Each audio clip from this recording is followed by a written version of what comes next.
Bonjour à tous, nous voici aujourd'hui dans une nouvelle vidéo ensemble pour apprendre à lire et à écrire 3 lettres qui se ressemblent beaucoup dans la façon dont on peut les écrire. La seule différence qu'il y a sont les points. Donc nous avons ici le jim avec un point au milieu, nous avons le ha et nous avons le kha. Nous allons commencer avec le jim. La manière d'écrire le jim, il faut tracer une ligne plus ou moins courbée.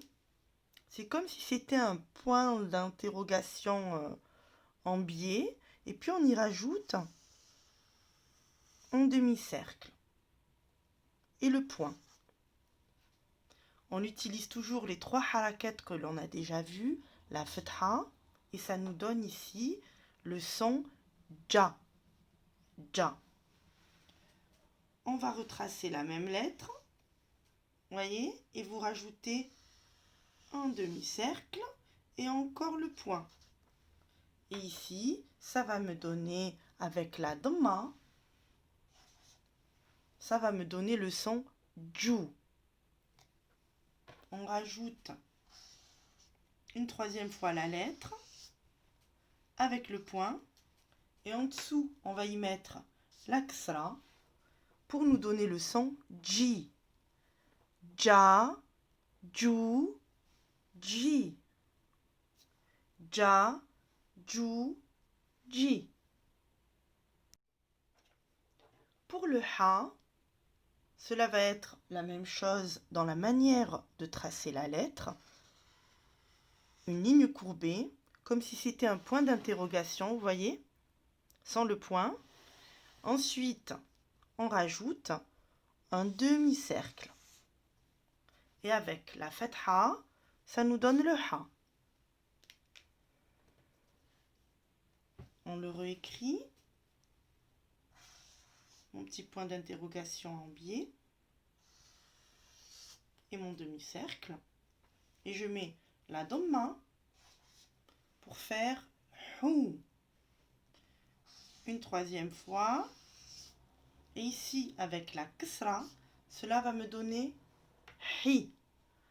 Ha, hu, hi. Ha, hu, hi. Maintenant, la dernière lettre du trio, qui est le kha. Toujours ma ligne courbée, mon demi-cercle. Cette fois-ci, le point se mettra au-dessus de la lettre. C'est la lettre kha. Khin. Avec la fatha, ça nous fait kha. Point d'interrogation en biais, un demi-cercle.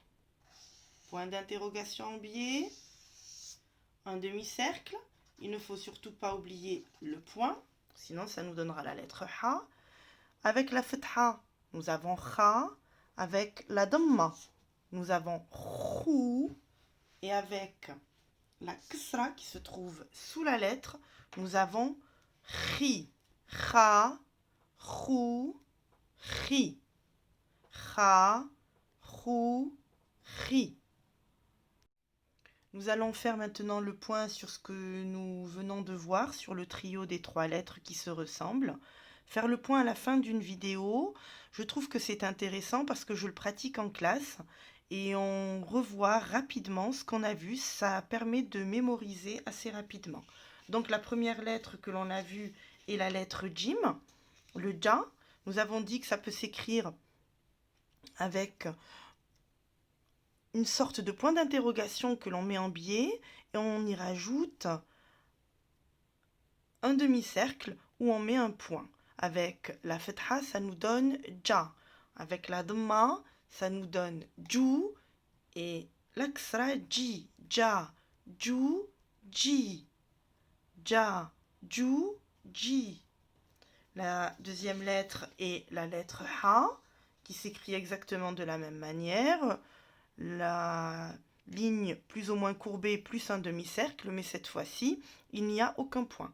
C'est la lettre ha. Avec la fatha, cela nous donne ha, la dhamma hu, et La kasra hi. Ha, hu, hi. Ha, hu, hi. Nous avons ensuite la dernière qui est le kha, qui s'écrit exactement de la même manière. Notre demi-cercle ne contient aucun point. C'est au contraire au-dessus de la lettre que l'on va poser le point. Avec la fatha, c'est un kha. Avec la damma, c'est un khou. Et avec la ksra, c'est un khi. Kha, khou, khi. Kha, khou, khi. Donc voilà pour la vidéo d'aujourd'hui. C'était le trio des 3 lettres qui s'écrivent de la même manière, à la différence du point. Et j'espère que cette vidéo vous a plu. N'hésitez pas à m'écrire vos commentaires en dessous de la vidéo. Et je vous dis à la prochaine. À bientôt et apprenez bien.